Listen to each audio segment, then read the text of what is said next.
But before he can reach it, he is immediately crushed by one of the slaver's giant beasts. Not once, but twice. His body is totally destroyed.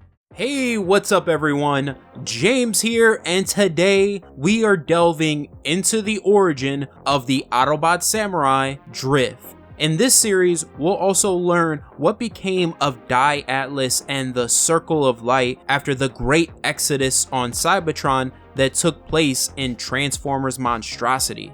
That story's conclusion is up on the channel. The link to it is right here. If you are new here, the link to the playlist of everything we've covered so far in IDW's Transformers series in chronological order will be in a pinned comment down below. So Shane McCarthy is the writer of this Drift series. We've done his Mars Attack story on the channel, and the artwork is done by someone who's recently become one of my favorite artists, Alex Milne, who did the art for Megatron's origin and Transformers vs. the Terminator, both of which we've covered on the channel as well.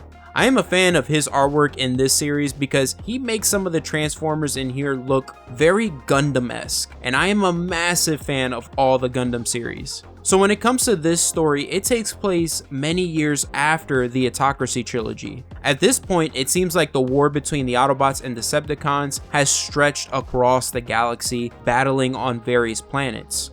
Now, before he was the Autobot Drift, he was known as the Decepticon Deadlock. I will refer to him as Deadlock for a bit until he refers to himself as Drift. So the story begins with Deadlock leading an assault on the Autobots, who are under the command of Sunstreaker on this planet called Debola. Deadlock is second in command of the Decepticon forces here, while the leading commander is Turmoil, who we'll meet later. When Deadlock's forces overwhelm the Autobots, Sunstreaker is forced to call a retreat.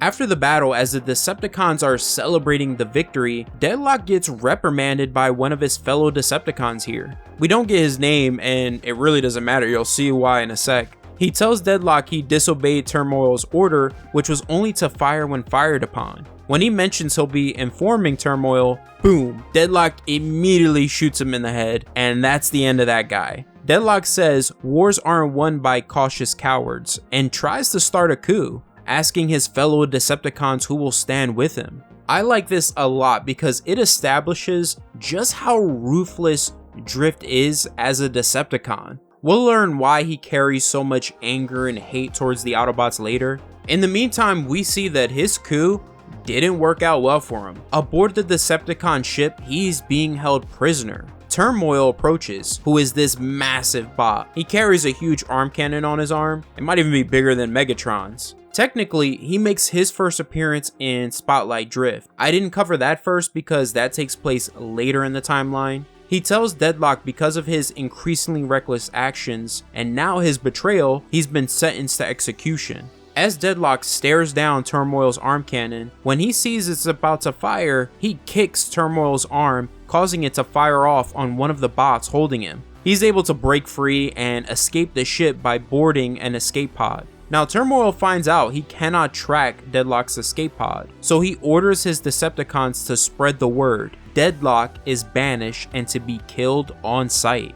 Sometime later, Deadlock crash lands on a distant planet, and despite being banished now from the Decepticons, he is still determined to get back to the war and fight the Autobots. At this moment, memories begin to flood his mind, and this is where we see a glimpse of his past. We see he lived in the gutters of Cybertron, but someone saved him from that life. I absolutely love this because we saw the Autobot Senate's corruption from the viewpoint of Megatron, a miner on a mining outpost. Here, we view it through the lens of a bot who lived on Cybertron, seeing how the system discarded and forgotten bots like him. Later on the planet, Deadlock sees a massive ball of light in the distance. He goes to investigate and ends up discovering a huge base. Out of nowhere, a cloaked figure approaches, and Deadlock immediately goes to attack him. But this cloaked individual easily dodges all of his attacks. When Deadlock stops attacking, the cloaked figure makes it clear he is a friend and reveals his name is Wing. Deadlock tells Wing that he needs a ship and asks him if he's from the base here. Wing answers that he's not and informs him that slave traders run this base. They end up making a deal. If Deadlock helps Wing free the captives, Wing will help Deadlock obtain a ship. What's weird here is Deadlock says he'll need guns, despite him having wrist-mounted blasters. But anyways, Wing tells Deadlock he can get weapons from the guards, and once they free the captives, they'll grab a ship for him to take. However, he also tells Deadlock once they have the ship, he has to help the captives escape by taking them with him. To no surprise, Deadlock refuses, and Wing says that he cannot leave the planet and that is why he must be the one to do this, especially since helping others is the highest calling there is. Deadlock replies, "You sound like an Autobot." When Wing asks what an Autobot sounds like, Deadlock answers, "Weak." They both begin battling the guards. They take them out, but during the fight, one of the guards is able to fire off a flamethrower. It hits Wing's cloak, burning it away and revealing that he is a Cybertronian. Now, Deadlock assumes that he is an Autobot until Wing tells him that he is no Autobot, that he is nothing but alone, and he gets Deadlock to focus on the mission. As they're about to dive into the base, Wing asks Deadlock his name, and Deadlock answers with his old name, Drift. They dive into the base, and while Wing goes to free the captives, Deadlock backs out of their deal. He leaves Wing and runs toward a ship, but before he can reach it, he is immediately crushed by one of the slavers' giant beasts. Not once, but twice. His body is totally destroyed. One of the slavers approaches, whose name is Braid. We'll learn more about him later and his race. They have a pretty interesting backstory. He says, well, a Decepticon. How interesting. At that moment, Deadlock goes offline.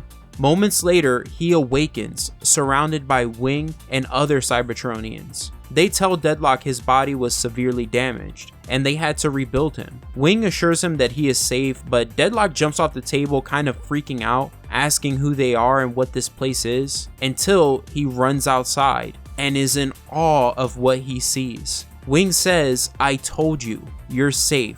Welcome to the new Crystal City." That's the end of the video. I hope you all enjoyed it. Let me know in the comments down below if you would like me to continue this story, because I will say there's a lot more to unpack in this series, a lot more cool stuff to see. Other than that, have an awesome day, take care, and always remember every day to transform and go beyond. See you later, Beyonders.